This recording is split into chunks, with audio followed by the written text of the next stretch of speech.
Assalamualaikum. Salam jumpa dengan Bimbel Jakarta Timur. Kali ini kita akan membahas cara menentukan translasi vertikal dan translasi horizontal pada fungsi kuadrat. Disimak sampai selesai ya videonya. Tentukan translasi yang memindahkan fungsi asal f(x) sama dengan x kuadrat menjadi fungsi-fungsi berikut. Untuk mempermudah kita menganalisanya, kita gambarkan terlebih dahulu grafik fungsi asalnya. Kita buat dulu tabelnya di sini dengan daerah asal x dari -2 sampai 2. Maka daerah hasil untuk fungsi x kuadrat adalah 4, 1, 0, 1, 4. Jika digambarkan pada diagram kartesius, maka melalui titik -2,4, -1,1, 0,0, 1,1, dan 2,4. Kemudian, jika kita tentukan daerah hasil pada soal nomor 1, yaitu x kuadrat ditambah 2, maka daerah hasilnya adalah 4 ditambah 2, jadi 6, 1 ditambah 2 adalah 3, 0 ditambah 2 adalah 2, 1 ditambah 2 adalah 3, dan 4 ditambah 2 menjadi 6. Kemudian grafiknya melalui titik -2,6, -1,3, 0,2, 1,3, dan 2,6. Nah, perhatikan pada grafik x kuadrat tambah 2, maka grafiknya berada di atas grafik fungsi asal x kuadrat, yaitu berada 2 satuan di atas fungsi asal. Maka fungsi gx sama dengan x kuadrat ditambah 2 adalah fungsi x kuadrat yang mengalami translasi vertikal 2 satuan ke atas. Selanjutnya kita gambarkan kembali fungsi pada soal nomor 2, yaitu gx sama dengan x kuadrat dikurang 3. Daerah hasilnya adalah 4 dikurang 3, jadi 1. 1 dikurang 3 adalah -2, 0 dikurang 3 menjadi -3, 1 dikurang 3 adalah -2, dan 4 dikurang 3 adalah 1. Jadi, pada grafiknya melalui titik -2,1, -1, -2, 0,-3, 1,-2, dan 2,1. Nah, jadi di sini grafiknya ada di bawah fungsi asal sebesar 3 satuan. Maka fungsi gx sama dengan x kuadrat dikurang 3 adalah fungsi x kuadrat yang mengalami translasi vertikal 3 satuan ke bawah.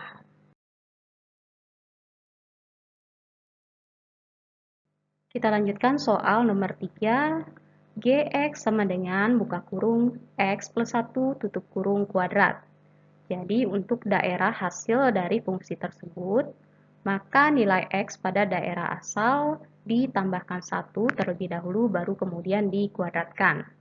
Jadi untuk nilai x sama dengan -2 hasilnya adalah 1, x negatif 1 hasilnya 0, x 0 hasilnya 1, x1 hasilnya 4, dan x2 hasilnya 9. Sehingga pada grafiknya melalui titik -2,1, -1,0, 0,1, 1,4, dan 2,9. Jadi terlihat bahwa grafiknya berada di sebelah kiri dari grafik fungsi x kuadrat. Perhatikan pada puncaknya.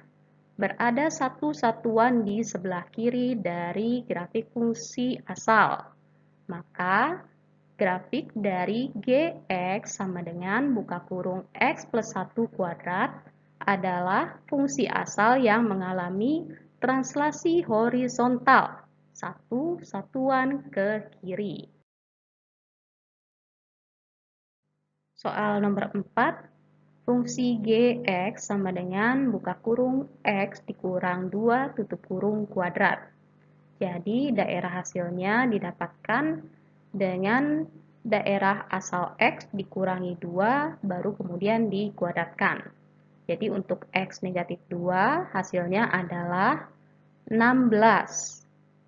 X negatif 1 hasilnya 9. X0 hasilnya 4. X1 hasilnya 1 dan X2 hasilnya 0. Jadi grafiknya melalui negatif 2,16, negatif 1,9, 0,4, 1,1, dan 2,0.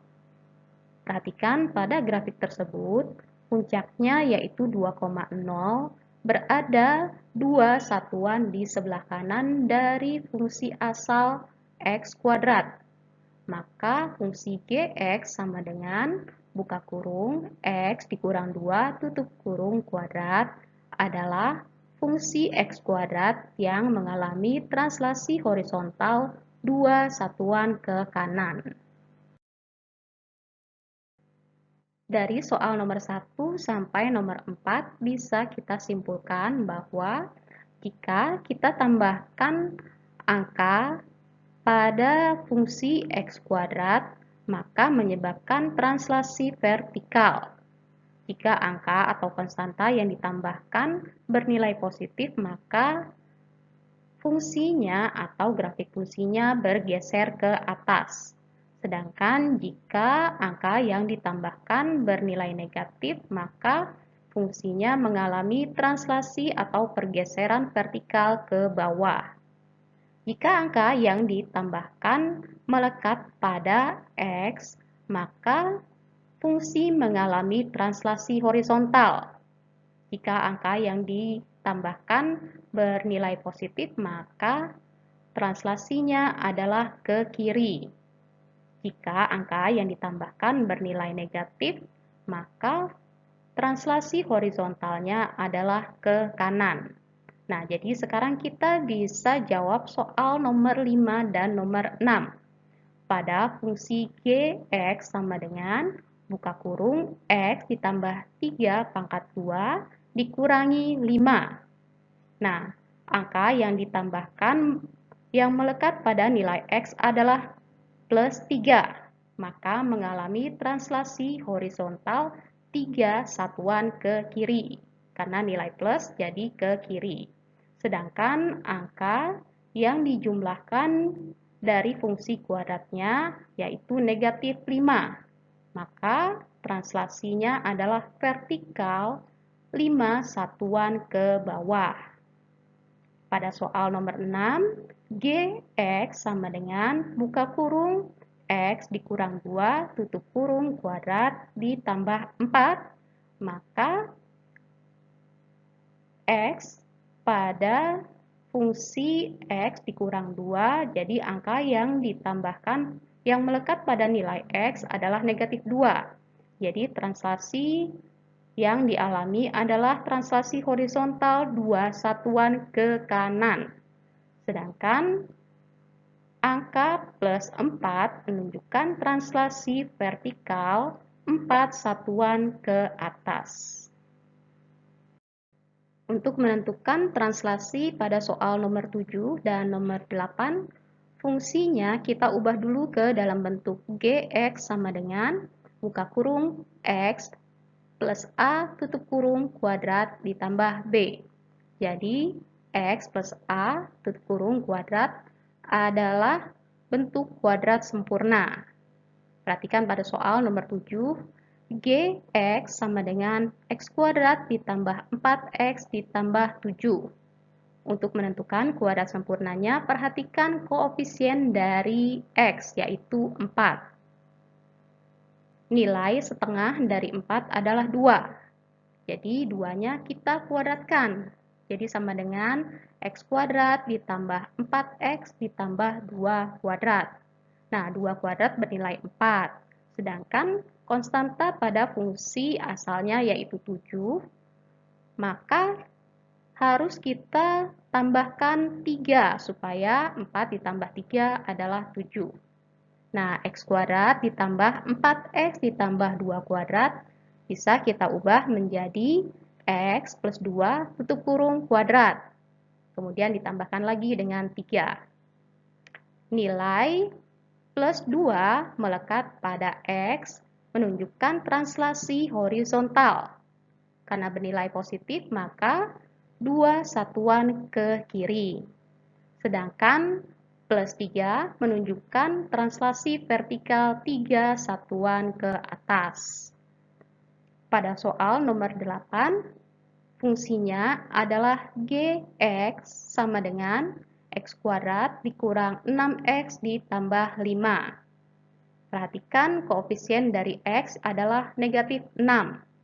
Setengah dari 6 adalah negatif 3, jadi negatif 3-nya dikuadratkan. Jadi, sama dengan X kuadrat dikurang 6X ditambah negatif 3 dikuadratkan. Negatif 3 dikuadratkan bernilai positif yaitu 9. Konstanta pada fungsi asalnya adalah 5. Supaya tetap 5, maka 9-nya harus dikurangi 4.